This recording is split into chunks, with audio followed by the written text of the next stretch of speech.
The title of this talk is APT Hunter, Enabling the Hunt for Abnormalities. Throughout the presentation, we will be providing some information. A lot of you may be familiar with it, but we're simply doing that in order to bring everyone up to a certain baseline so that they understand what the tool is and what it's doing. So. Hello, everyone. My name is Hao Wang. I'm the senior in the UI cybersecurity practice, and I have been in the firm about 5 years. So I'm a pen tester. I'm also doing a little bit of IR. And since I'm originally from China, so a lot of my colleagues usually call me like Mr. Panda, Red Panda, like X Panda, but definitely not like a Deep Panda, you know, something like the name from CrowdStrike. I'm Joshua Timer. I'm a manager with our cybersecurity practice, primarily focused on incident response and attack and penetration. Really quickly, before we even move on to the next slide, I just want to carve out, some precious seconds of our 20-minute talk to really give you some background about how. And he doesn't know that this is happening, and this is something that I've sat on for a couple of years. Okay, we travel a lot for our work, and we end up in these really remote locations. And occasionally, we end up in locations where there's really nothing great to eat. And we're stuck there for weeks upon, weeks and weeks. And there was this one location where by, week 2 or 3, Hal had gotten pretty sick of the food and had decided that he had gained a little bit too much weight. And so he took it upon himself to diet. And the way Mr. Panda diets is to limit his food consumption entirely. So 2 to 3 days go by, and we finally, he's starting to look a little bit weary, like he's going to crack. And, he doesn't show up to work the next day. And what happened to Hal? Okay. Mr. Panda had gone to KFC, ordered an entire bucket of KFC, and downed that the night before. I can tell you he lost weight the following day. All right, we'll move on. Sorry. Okay. Motivation. So we have a story behind this tool, APT Hunter. So in 2012, both Josh and I, we were doing penetration testing for one of our clients. And during that engagement, I just randomly established an RDP connection with one of their domain controllers. And for some reason, I pressed the shift key 5 times, and then don't know what happened. There was a command shell pop-up. So it turned out the client has been compromised by a specific APT threat actor for many years. Yeah, it's a sticky key backdoor. So from that, we start realizing such a tiny finding can potentially disclose the entire compromise of the enterprise. And then we came up with this idea, why don't we do a little bit threat hunting within pen testing? Since we are the attacker, so let the attacker find the attacker. Sometimes it makes sense. Yeah, and so really, it became apparent to us that if we could just find any sort of abnormal behavior within the network, we may be able to actually find something. And so this tool really developed out of that. And this is an ugly tool. We're not afraid to call our baby ugly. And we don't even like the name of our baby, quite honestly. But we started with something small where we said, okay, let's find these backdoors. We slowly compounded and just kind of added on to it. So the main objective of the tool was really to try to find or try to build something that we could use. We're only on site for a week or two. How do we hunt for threats within our current work stream? And so we wanted to do this using an agentless approach. And it's simply because if you've ever worked with a client and you're trying to deploy an agent, all types of arguments come out, and there's full-on baselines for CPU, and it's an argument thing. So we wanted to be able to very quickly scan the environment, do it as lightweight as possible, and just really get back results so that we could take what we have and actually start hunting. So that's how we kind of arrived at this. Okay, so right now the tool is written by VB script 100%. And so what the tool does right now is going to establish remote connection, which is WMI connection, to remote host, and then pull system artifact at system level, memory level, and then we are going to parse them locally, store in the CSV files. Yeah, and so we're currently in the process of porting it over to PowerShell, making it a little bit more modular. But we started with something, we just keep it we kept adding it, and this is where we're at this point. So right now, the tool capabilities kind of covers different parts of the attack lifecycle. I know this isn't complete, and I know we have a laundry list of things that we still intend to add. We just kind of add it in our free time. Anything from enumeration, privilege escalation, all the way to some persistence mechanisms. A lot of this stuff has kind of been covered today. For the sake of the talk, we're just going to highlight a few of the things that our tool does, and so at least you can try to get some understanding of what you're looking at. So the first thing that we want to talk about is a lot of people have mentioned Shim cache, but there's other caches, right? So we're just looking for any sort of abnormal file execution, and this doesn't even have to be complex, but there's different layers of complexity in the hunt. And I can tell you that even some of these basic tactics will find something in environments. So this is anything from poorly named files that I can tell you during breaches, attackers get lazy, especially if you're getting the C or D team. Anything in regards to very common executables that are used, certain executables that are running from non-standard locations.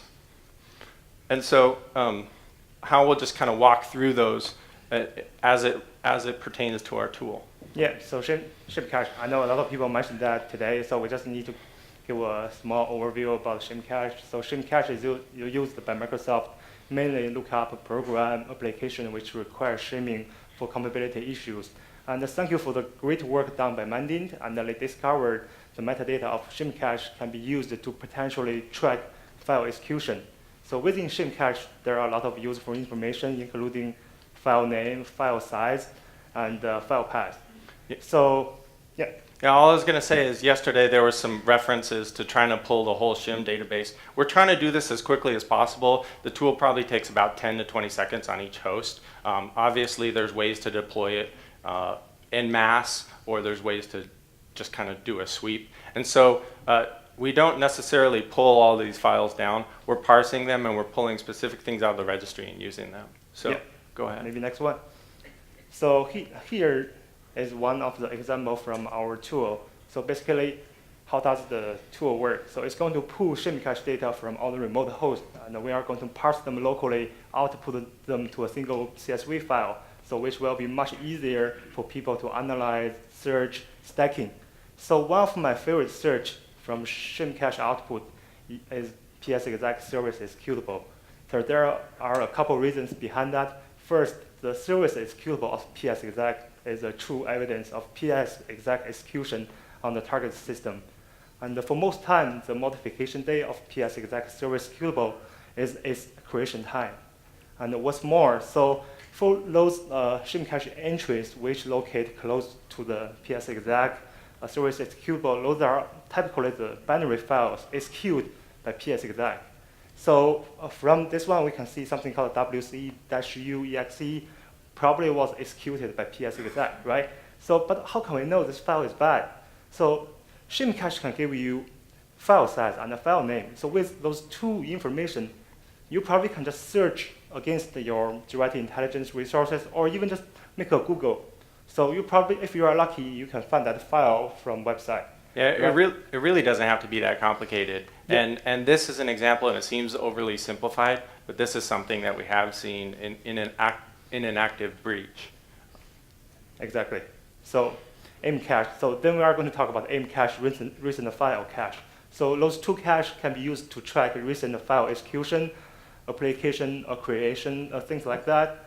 And so this is like, so what's the difference between aim cache and recent file cache? So aim cache will give you a lot of information than recent file cache. It even includes the SHA-1 hash, the PE information, and a couple of different timestamps for the executable file. So our tool will do the same thing, right? It's going to pull the aim cache data from remote system, parse them, store them into the CSV file. And we did the same thing for recent file hash. So once you have all the output from those three hashes, right, like Shim cache, recent file cache, aim hash, then you can do your hunting, right? Especially if you know what you are looking for, like if you know some bad name and byte file name, byte file size. You can use those information to identify if there are other hosts in your network got compromised. Yeah, it doesn't even have to be that complicated, right? So Rob earlier talked about riding a bicycle, right? This could be riding a tricycle, right? So you're starting with, you're running this, you're just trying to figure out what's happening in your environment. And the reality is the majority of clients don't actually know what's happening in their environment. So in this instance, sorry, okay. In this instance, if you run this on a daily basis and you compare the deltas, the differences from day to day, a lot of times you can actually figure out what's happening and figure out what's actually being run. The next thing that the tool does is, and I know sticky keys have been mentioned before, but this is something that kind of started the whole project, so we feel endeared to it a little bit. And sticky keys are just designed for people who can't hold down 2 or more keys at the same time. And so the way this works is 2 ways. An attacker either replaces certain accessibility programs within an operating system so that when that accessibility program is called, it's actually calling something else, or 2, modifies the registry, and that registry will launch, has a debugger feature that will, at that point, launch the file that's executed. So in this case, when someone is attempting, or when someone actually has a sticky key backdoor on the system, all they do is end up triggering accessibility options without ever logging in.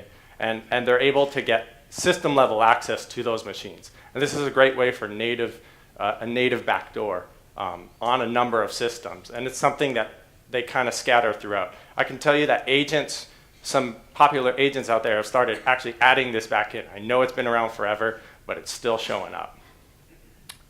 The other thing, just really quickly to note, is that network-level authentication doesn't solve this. We have some clients that turn on NLA and they think, at this point they're safe.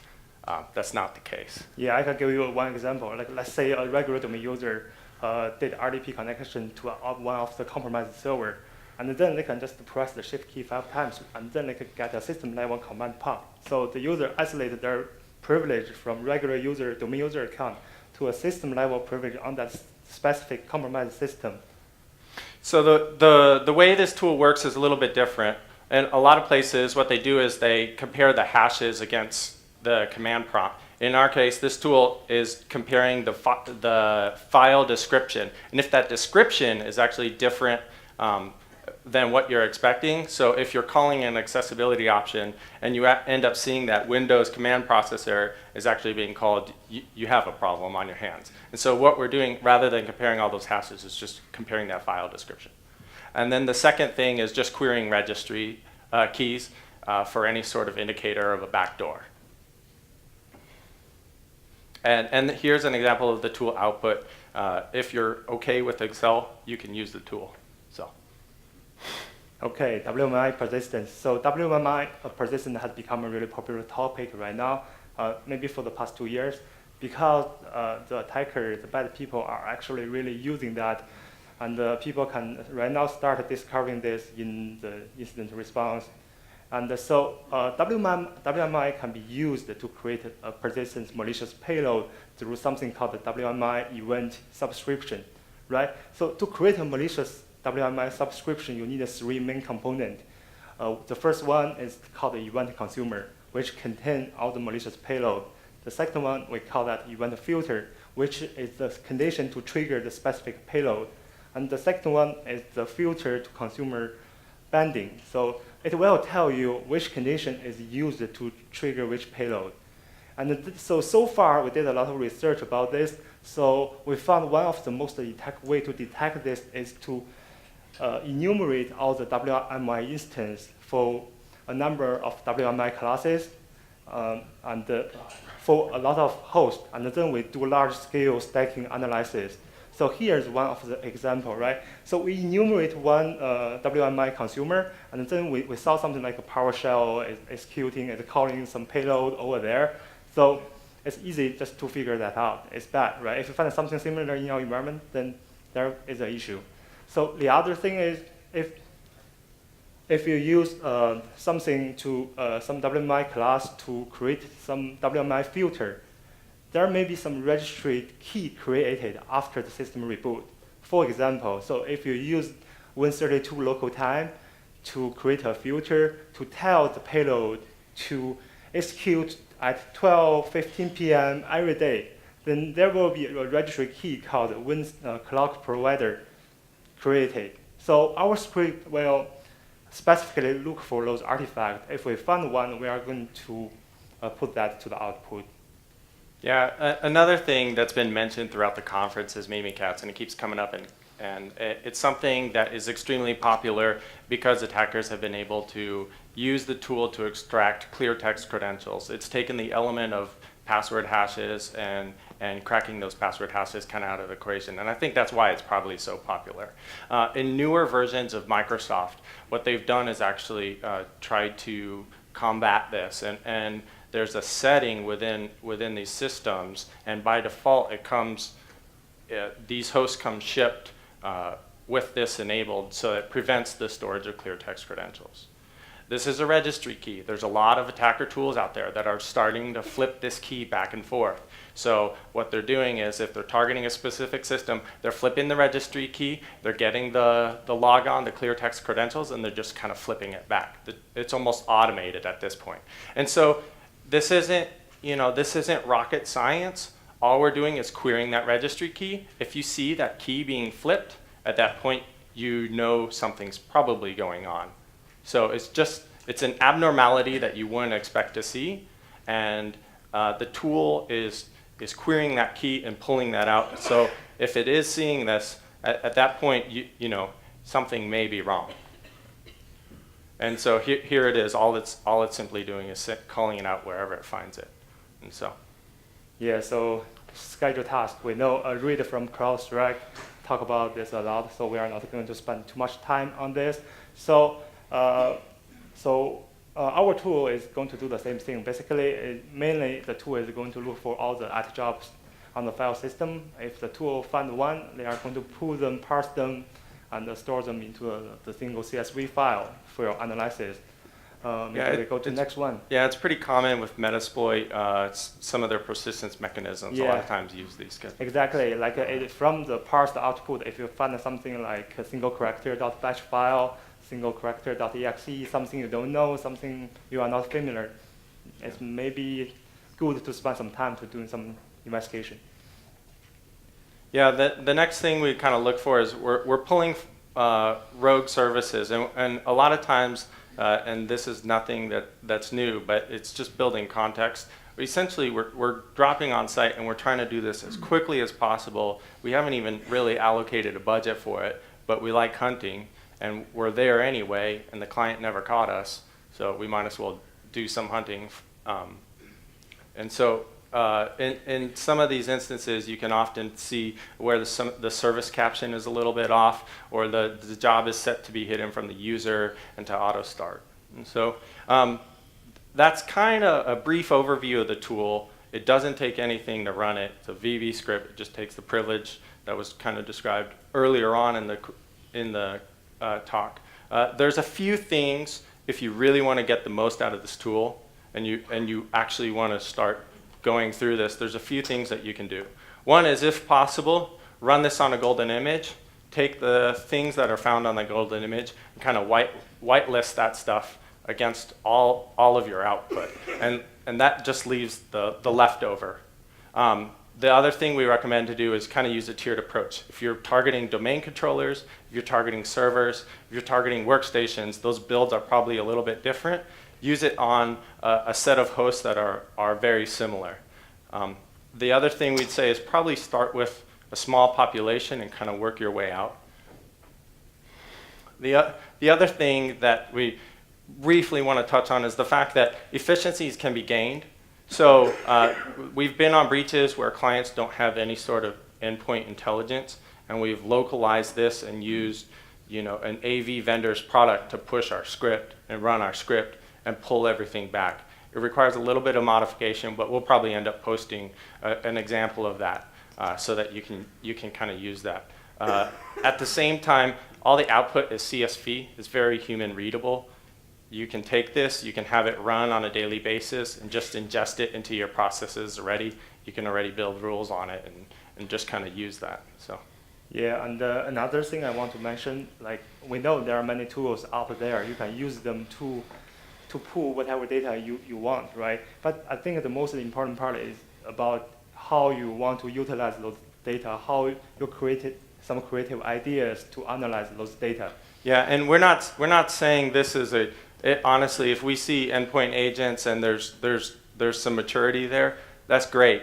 All we're simply saying is, we're running into situations where basic things are not being caught. Hygiene that was discussed before really is neglected. And so why not just do something in order to start hunting? That's it. Any questions?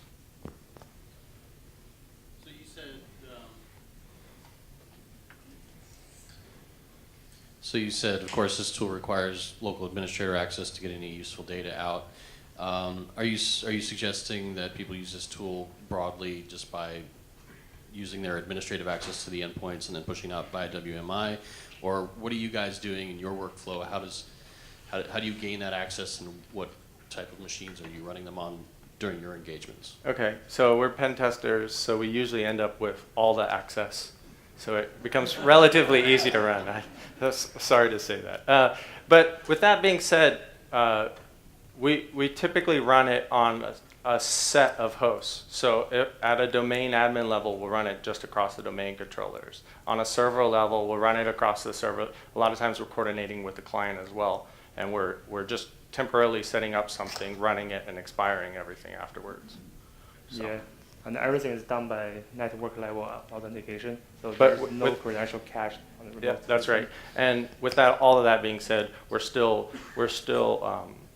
still ways to kind of push this with an endpoint and running this. It just requires a little bit of modification, and this is something that we can probably end up putting up. Yeah, like in the next few weeks, we are going to release another a standalone version of the tool, so you can use the ICCM and SAP to push the WP script to the endpoint to capture the data and output to a file share.